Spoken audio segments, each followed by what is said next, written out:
Hello student, welcome once again. बच्चों, इस वाली वीडियो में हम लोग एक्सरसाइज 4B का जो सेकंड नंबर का क्वेश्चन है इसे सॉल्व करेंगे। मैंने आपको इस वाले जो हमारा एक्सरसाइज है इसका इंट्रोडक्शन पहले वाली वीडियो में ही बना दिया था, जहाँ पर मैंने आपको क्वेश्चन नंबर 1 समझाया था।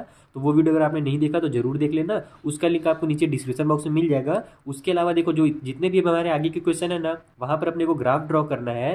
तो मैंने इसका जो बेसिक एक कॉन्सेप्ट है, जो छोटा सा ट्रिक है, वो मैंने आपको एक्सरसाइज 4A के फोर्थ वाले क्वेश्चन में बताया था। वहाँ पर मैंने आपको समझाया था बार बार कि आप कभी भी जब एक्स की वैल्यू पुट करो वाई का वैल्यू निकालने के लिए, तब वहाँ पर हमारा कभी भी आंसर जो फ्रैक्शन में डेसिमल में नहीं आना चाहिए। अगर फ्रैक्शन और डेसिमल में आएगा तो ग्राफ में प्लॉट करने में दिक्कत करेगा। वहाँ पर तो हमारा दिक्कत नहीं होता, वहाँ पर हम लोग आंसर लिख के आ जाते हैं। लेकिन वहाँ पर मैंने आपको इसीलिए सिखाया था ताकि यहाँ आपका काम आसान हो जाए। तो अगर आपने वो फोर्थ वाला वीडियो भी नहीं देखा है ना, क्वेश्चन नंबर 4 एक्सरसाइज 4A का 4 वाला, उसको भी आप जरूर से जरूर देख लेना, तभी आपको आगे क्वेश्चन ना बहुत आसानी से समझ में आएंगे। तो उस वीडियो का लिंक भी आपको नीचे मैं डिस्क्रिप्शन बॉक्स में प्रोवाइड करा दूंगा। अब चलिए स्टार्ट करते हैं। पहले तो अपन क्वेश्चन रीड करते हैं, समझते हैं कि इसमें हमसे बोला क्या जा रहा है। यहाँ पर बोल ये रहा है कि ड्रॉ करना है अपने को ग्राफ, जिसका इक्वेशन हमको दिया हुआ है y = 3x। ये इक्वेशन है, इसका ग्राफ ड्रॉ करना है। उसके अलावा अपने को ये बोला गया है कि फ्रॉम योर ग्राफ, यानी कि जब आप ग्राफ बना लोगे तो अपने ग्राफ से आप ये बताइए कि जो y का वैल्यू है कितना होगा अगर x का वैल्यू 2 है। उसी तरीके से y का वैल्यू कितना होगा अगर x का वैल्यू -2 है। इसको अपन डायरेक्ट भी निकाल सकते हैं, लेकिन अपने को क्या करना है, ग्राफ के द्वारा बताना है। ग्राफ अगर जब हम लोग बना लेंगे ना, उससे बताना है कि अगर x का वैल्यू 2 आ रहा है तब y का वैल्यू कितना आ रहा है। तो ये सब कैसे पता चलता है, आइए मैं आपको पहले कॉपी में समझाता हूँ कैसे इसको सॉल्व करना है, उसके बाद अपन ग्राफ में से सीखेंगे। तो देखो, यहाँ पर हमको सिंपल बोल दिया गया y = 3x। ना ही यहाँ पर हमसे x की वैल्यू दी गई स्टार्टिंग में, ना ही y की। तो सबसे पहले जैसे आपने क्वेश्चन नंबर 4 में वहाँ पर सीखा था ना, x और y की डिफरेंट सॉल्यूशन फाइंड करना किसी भी इक्वेशन में, वही काम आपको यहाँ पर भी अब करना पड़ेगा। तो इसको सॉल्व करने का तरीका क्या है कि हम क्या करते हैं, प्रिडिक्ट करते हैं। पहले तो एक टेबल बना लेते हैं कुछ इस तरीके से। यहाँ पर साइड में मान लो मैं बना लेता हूँ, ये हमारा टेबल बनेगा जहाँ पर हम x और y की वैल्यूज़ को प्रिडिक्ट करने वाले हैं और यहाँ पर सॉल्व करने वाले हैं। तो ये मेरा कम से कम आप 2 से 3 पॉइंट नंबर जरूर बना लेना। जैसे 4 भी आप कर सकते हो, उतना ज़्यादा जरूरत नहीं पड़ता है, फिर भी कर लेना तो भी चलेगा। जैसे यहाँ पर मैं x की वैल्यू लिखूंगा, यहाँ पर y की वैल्यू लिखूंगा। इस वाले लाइन में x का जाएगा, उसके नीचे y का आएगा। ठीक है, तो अगर मैं x का वैल्यू 0 लिखता हूँ तब उस कंडीशन में मेरा क्या होगा, y यहाँ पर आप लिखोगे पहले तो कि इफ़ x = 0, या फिर वी पुट x = 0, ऐसे भी करके आप लिख सकते हो। फिर पुटिंग x = 0 कुछ भी लिख सकते हो आप यहाँ पर। तो x का अगर हम लोग 0 पुट करते हैं तब मेरा y = क्या हो जाएगा, 3 × 0 हो जाएगा। तो y का वैल्यू भी 0 हो जाएगा। तो अगर हमने x का 0 पुट किया तो y का भी 0 आ गया। तो पहले तो आप इसी को पुट कर लो कि दोनों में हम लोग क्या हो जा रहा है, 0 आ जा रहा है। ध्यान रखना कि कोई भी ऐसा वैल्यू पुट नहीं होना चाहिए जिससे हमारा जो आंसर है वो फ्रैक्शन में आ जाए। जैसे अगर अपन x वैल्यू मान लो यहाँ पर 100 पुट कर रहे हैं, या फिर मान लो 2 या 3 कुछ भी पुट कर रहे हैं, तो y का वैल्यू अगर हमारा फ्रैक्शन में आ जा रहा है ना, तो वो दिक्कत करेगा। तो अपने को वो फ्रैक्शन नहीं लाना, ये ही ध्यान रखना है। वो सब मैंने आपको क्वेश्चन नंबर 4 वाले में समझाया था। तो अभी तो हमने एक निकाला है, कम से कम 2 और निकाल लेते हैं ताकि हमारा काम आसान हो जाए। अब हम लोग क्या करते हैं, x का वैल्यू 1 रख के देखते हैं। तो अगर दिमाग, पहले आप दिमाग में सॉल्व करना है या फिर रफ कॉपी में सॉल्व करना है, यहाँ पर डायरेक्ट मत लिखना। हो सकता है कि आप डायरेक्ट लिख दो और आपका आंसर फ्रैक्शन में आ जाए, तो फिर वो आप मानोगे नहीं, यानी वो तो गलत हो जाएगा। फिर उसको कटपीट करोगे तो वहाँ पर थोड़ा सा खराब दिखेगा। इसीलिए पहले माइंड में ही सॉल्व करो। बहुत सिंपल सा इक्वेशन है, 3 × 1 हो जाएगा, तो 3 × 1 = 3 आ गया y का वैल्यू। तो x का 1 था तो y का 3 आ रहा है, तो दोनों हमारे होल नंबर है, फ्रैक्शन नहीं है। तो हम यहाँ पर 1 मान लेंगे। यहाँ पर लिखोगे आप पुटिंग या फिर इफ x = 1। ठीक है, मैं इस बार पुटिंग करके लिख देता हूँ कि अगर अपन x = 1 पुट करते हैं, उस कंडीशन में y = हो जाएगा 3 × 1। तो y का वैल्यू कितना निकल गया, 3 × 1 = 3 निकल गया। तो x का हमारे पास 1 था तो y का वैल्यू 3 निकल गया।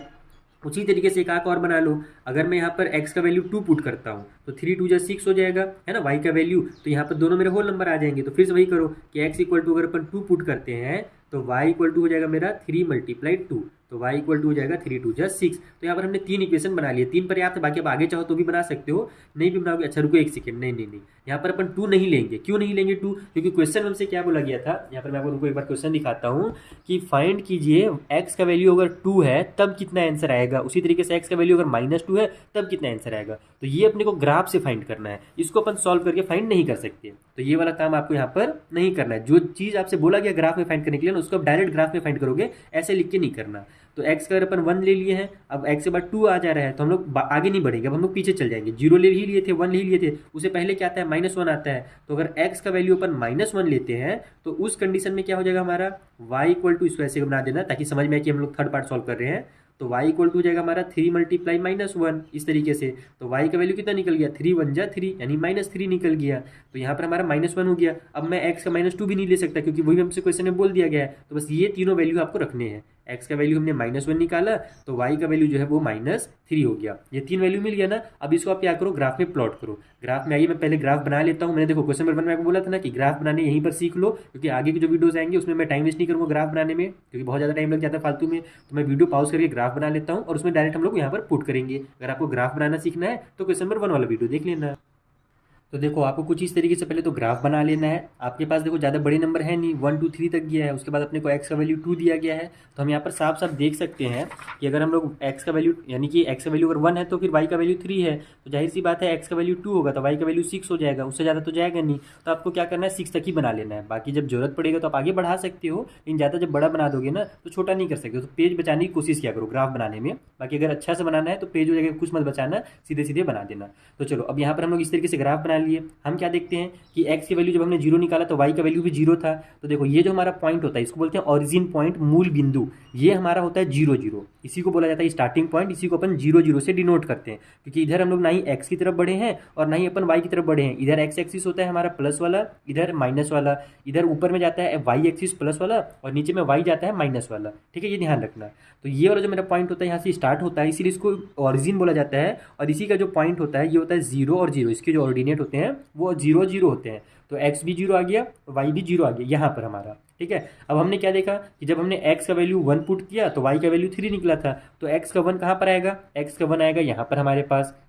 तो यहाँ पर हमारा x का 1 आ गया और y की तरफ कितना बढ़ना है, +3 बढ़ना है। ध्यान देना प्लस और माइनस में, x भी प्लस में है y भी प्लस में है। तो x हमारा प्लस इधर आ गया 1 और y +3 किधर है, y +3 यहाँ पर है। ये वाला लाइन है ना y +3 का। तो यहाँ पर हमारा +1 है, तो ये हो जाएगा +1 y का, +2 y का और ये +3 y का। तो ये वाला जो मेरा पॉइंट निकला, ये पॉइंट को हम लोग लिखेंगे x का 1 और y का 3। पहले x का वैल्यू लिखा जाता है, ध्यान रखना, और उसके बाद y का जो ऑर्डिनेट है वैल्यू है उसको लिखते हैं।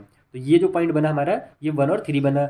उसी तरीके से x का वैल्यू -1 है और y का वैल्यू -3 है, तब कहाँ पर आएगा, तो x का देखो नीचे हमारा x से इधर हमारा -1 जाता है। ये वाला जो हमारी लाइन है ये x की है, ये हो गया हमारा -1 और y का कितना आ रहा है, -3 आ रहा है। तो y का -3 हम लोग इधर जाएंगे, तो इसके सीधाई से आपको नीचे उतरना है। ये हो गया x का -1 यहाँ पर आ गया, उसके बाद ये 1 2 और ये 3, यहाँ पर हमारा y का -3 है। तो ये वाला जो पॉइंट होगा ये हमारा x का -1 हो जाएगा और y का -3 हो जाएगा, इस तरीके से। अब आपको कुछ नहीं करना है। मेरा स्केल कहाँ गया भैया, स्केल इधर है।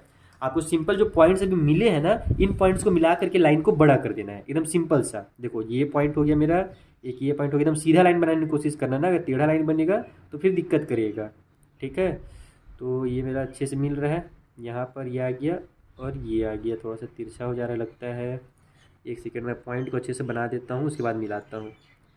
यही पॉइंट्स को मिलाने में थोड़ा सा बस दिक्कत होगा, स्टार्टिंग है ना अभी क्वेश्चंस का। जब आप सॉल्व करना सीधी जाओगे ना अच्छे से, तब फिर कोई दिक्कत नहीं होगा। तो देखो ये हमारा पॉइंट मिल गया, थोड़ा सा आगे पीछे हो गया, कोई दिक्कत नहीं, आपको समझ में आ जाएगा। अब हम क्या देखते हैं कि हमसे क्या बोला था कि x का अगर 2 रहे, ठीक है, यहाँ पर अगर x का रहे तो y का कितना रहेगा। तो y का देखो कितना बढ़ रहा है, y की तरफ ये लाइन बढ़ रहा है ना। तो x का अगर हमारा 2 है तो y की तरफ ये जा रहा है यहाँ पर, ये हमारा y का आ गया 6 में। इसके सिधाई से देखना कि इस वाले लाइन को ये कहाँ पर टच कर रहा है। जैसे इसको अगर मान लो मैं आगे भी बढ़ा देता, मान लो अभी तो आप सोच रहे हो कि सर आप तो 6 तक ही बनाए हो, अगर हम लोग 7 तक बना दे तब क्या होगा, तब भी कुछ नहीं होगा, आपका आंसर 6 ही आएगा। देखो यहाँ पर इसको अगर मैं बढ़ा करके इधर और आगे ले जाता हूँ, उसी तरीके से नीचे में बढ़ा देता हूँ, थोड़ा सा और नीचे ले जाता हूँ। तो अगर मेरा x का 2 है, ठीक है, तो आपको क्या करना है, पेंसिल पकड़ना है और सीधा उसको ले जाना है। ये जो हमारी लाइन है ना, वैसे तो सीधा दिखता ही रहता है लाइन, फिर भी अगर आपको बनाने की इच्छा हो तो पेंसिल से आप इस तरीके से लाइन को ड्रॉ कर सकते हो, ऐसे डैश डैश करके, ऐसे करके। ये वाला जो हमारा लंबा सा लाइन बना है ना, इसको आपको ये x का 2 से मिला देना है। तो आपको ये वाला पॉइंट मिलेगा कि यहाँ पर ये जाकर के टच कर रहा है। तो ये किसके सिधाई में टच कर रहा है, 6 से सिधाई में टच कर रहा है। इसका मतलब क्या हुआ कि जब हमने x का 2 लिया तो y का हमारा 6 आ गया, डायरेक्ट आंसर आ जाएगा। y का वैल्यू आपको फिर कॉपी में फाइंड करने की जरूरत नहीं है, ग्राफ से ही फाइंड करना है, ध्यान रखना। उसी तरीके से जब हम लोग x का वैल्यू -2 लेते हैं तो x का वैल्यू कहाँ पर है, -2, यहाँ पर हमारा x का वैल्यू -2 है। तो y हमारा देखो किधर जा रहा है, इस बार नीचे की तरफ आ रहा है, इधर आ रहा है। ऊपर हम लोग ले जाएंगे तो ये वाला लाइन से तो टच होगा नहीं, तो यहाँ से आप क्या करो, लाइन ड्रॉ करो इस वाले लाइन को मिलाने के लिए। तो ये मैं मिला देता हूँ। वैसे तो लाइन दिखता ही है ग्रीन वाला लाइन, फिर भी आप पेंसिल से ड्रॉ कर दोगे ना तो बहुत अच्छा लगेगा, आपके टीचर को भी अच्छा लगेगा, अच्छा बच्चे ने पूरा एकदम डिटेल में बनाया है। तो देखो जब हम लोग यहाँ पर -2 किए एक्स में और उस लाइन को जब हम लोग सीधा लेकर आए तो वे वाई में भी कहाँ पर आया, -6 में आया। तो यहाँ पर आप पॉइंट बनाओ इस तरीके से और लिखो कि एक्स का वैल्यू अगर -2 है तो वाई का वैल्यू -6 है। इसी चीज़ को आप यहाँ पर लिख भी दोगे कि फ्रॉम द ग्राफ, इस तरह, चलो मैं लिख के बता ही देता हूँ पहला क्वेश्चन है। तो फ्रॉम द ग्राफ, हम लोग ग्राफ में क्या देखते हैं कि if x equal to 2 then y equal to 6 and if x equal to -2, अगर x का वैल्यू -2 है तो उस कंडीशन में हमारा y का वैल्यू -6 निकल रहा है। ये भी आप यहाँ पर बता दोगे, ये आपका फाइनल आंसर हो जाएगा, कंक्लूजन हो जाएगा पूरे ग्राफ का। तो इस तरीके से आपको क्वेश्चंस को सॉल्व करना है। मैं एकदम डिटेल में, देखो मेरा वीडियो थोड़ा हमेशा लेंथी दिखेगा आपको, लेंथी इसीलिए रहता है कि मैं बहुत ज़्यादा डिटेल में बताने की कोशिश करता हूँ, ताकि आपको एकदम हमेशा एक बार जब आप पढ़ दो तो दोबारा कभी उस क्वेश्चन को भूलो ही मत। रिविजन करना पड़ता है, ध्यान रखना कि ये भले मैं बोलता जरूर हूँ कि दोबारा कभी नहीं भूलोगे, लेकिन भूल जाते हैं सभी बच्चे, क्योंकि अगर आप मान लो आज पढ़े, 1 महीना बाद छोड़ दिए, 1 महीने के बाद फिर खोलोगे ना तो ध्यान से उतर जाता है। इसलिए बीच बीच में ना थोड़ा थोड़ा रिवीजन एक एक क्वेश्चन का करते ही रहा करो, ठीक है। अगर मान लो 5 क्वेश्चन मैंने आपको समझाया है तो उसमें से एक क्वेश्चन को आप बीच में जरूर देख लेना, तो आपको समझ में आ जाएगा अच्छा ऐसे इसको बनाया जाता था, आपको स्टेप्स याद रहेंगे सॉल्व करने के, और वही जरूरी रहता है मैथ में। तो ये हमारा क्वेश्चन नंबर 2 कंप्लीट होता है। यहाँ पर मिलेंगे अब हम लोग नेक्स्ट वाले वीडियो में, यहाँ पर जो अगला हमारा क्वेश्चन है क्वेश्चन नंबर 3, उसे मैं आपको इसी तरीके से एकदम सिंपल मेथड में सॉल्व करना सिखाऊंगा। Thank you for watching.